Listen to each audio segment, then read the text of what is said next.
औरत को कमज़ोर समझने की गलती मत करना। लीना अब बहुत परेशान हो गई थी। अब पानी सर से ऊपर जा रहा था। लीना ने अब फैसला कर लिया था कि वो यहाँ रुकेगी ही नहीं।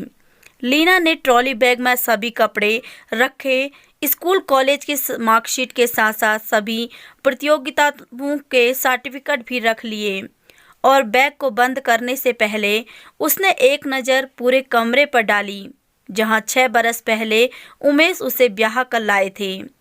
उमेश के साथ अपने सुखद भविष्य के जो अनगिनत सपने उसने सजाए थे, खैर वो छोड़ो।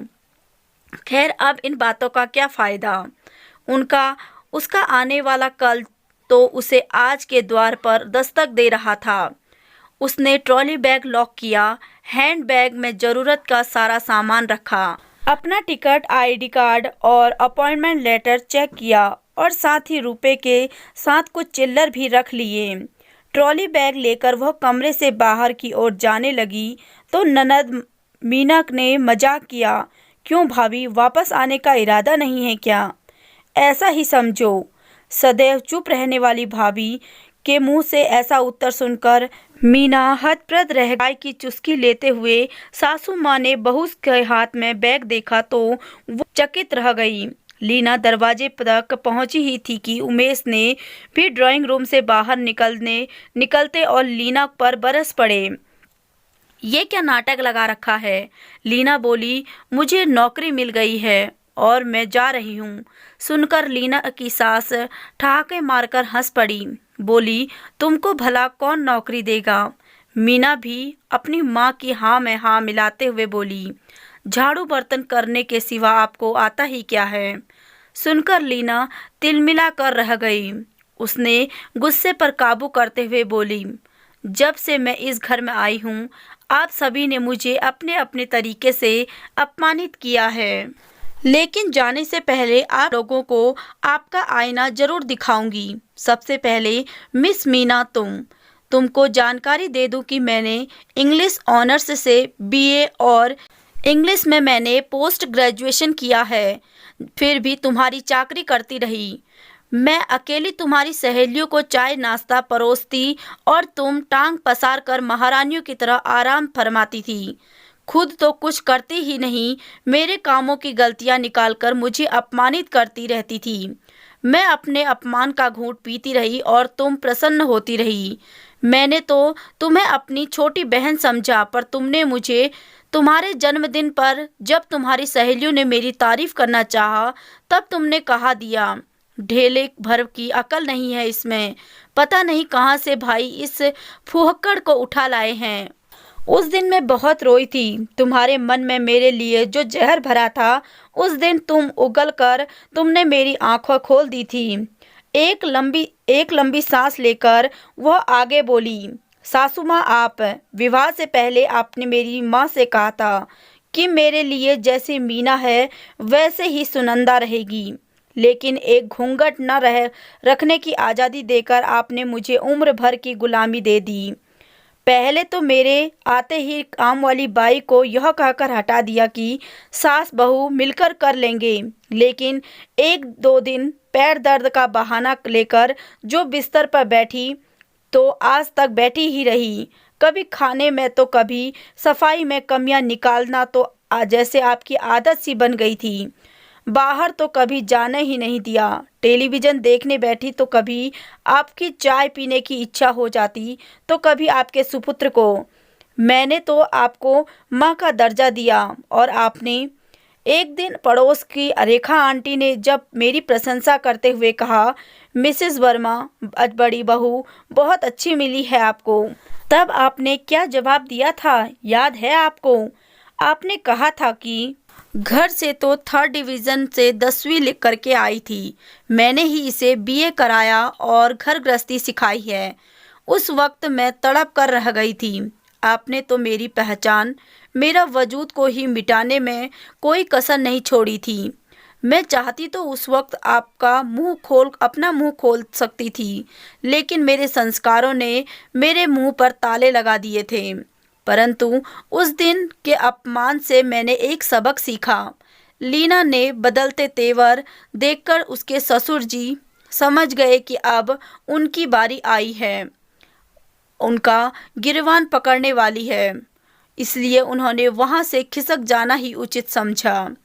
तो तभी लीना ने उन्हें टोक दिया, क्यों ससुर जी, अपनी तारीफ नहीं सुनोगे? सुनकर उनका हलक सूखने लगा। लीना अपने ससुर की तरफ हाथ से इशारा करते हुए बोली, ये महाशय स्वयं को घर का मुखिया कहते हैं, इनसे अपना शरीर तो संभलता नहीं, चरित्र भी नहीं। कभी पानी मांगने के बहाने तो कभी सिर दबाने के बहाने मेरा स्पर्श पाने का हरदम प्रयास करते। सुनकर वहां खड़े तीनों प्राणियों ने उन्हें घूरकर देखा तो एक नज़र चुराने लगे। अब लीना ने उमेश की तरफ देखा, जो यह सोचकर मंद मंद मुस्कुरा रहा था कि मैं तो उसका पति हूँ, मेरी हर गलती तो माफ़ करना उनका धर्म है। लीना बोली, जी भर कर मुस्कुरा लो उमेश, शायद फिर न मुस्कुरा पाओगे। क्या मतलब? क्रोध से चीखते हुए पूछा तो लीना बोली, बताती हूँ, इतने उतावले क्यों होते हो? तुम्हारी तो एक एक परत खोलती हूँ मुझे। हाँ तो उमेश, विवाह के बाद मुझे चूल्हे चौके में यह कहकर झोंक दिया गया कि माँ की तबीयत ठीक नहीं है। ऑफिस की पार्टियों में मुझे यह कहकर नहीं ले जाते कि वहाँ का माहौल अच्छा नहीं है। फिर मेरे सामने मित्रों की पत्नी की तारीफ करते ताकि मेरा आत्मविश्वास खत्म हो जाए और मैं उम्र भर तुम्हारी दासी बन जाऊं। जब जब मैंने बच्चे की बात छेड़ी तो तुमने सैलरी कम होने तो कभी रूपा के विवाह का बहाना बनाया। मैंने तुम्हारे हर बहाने, हर झूठ को सिरोधार किया और एक दिन टेबल साफ करते समय गलती से तुम्हारी घड़ी क्या गिर गई, तुमने झट से मुझ पर हाथ उठा दिया। वो थप्पड़ मेरे गाल पर नहीं, मेरे दिल पर लगा था और तभी मैंने निश्चय किया कि अपमानित होकर आश्चर्य रहने से अच्छा है कष्ट सहकर आत्मनिर्भर होना।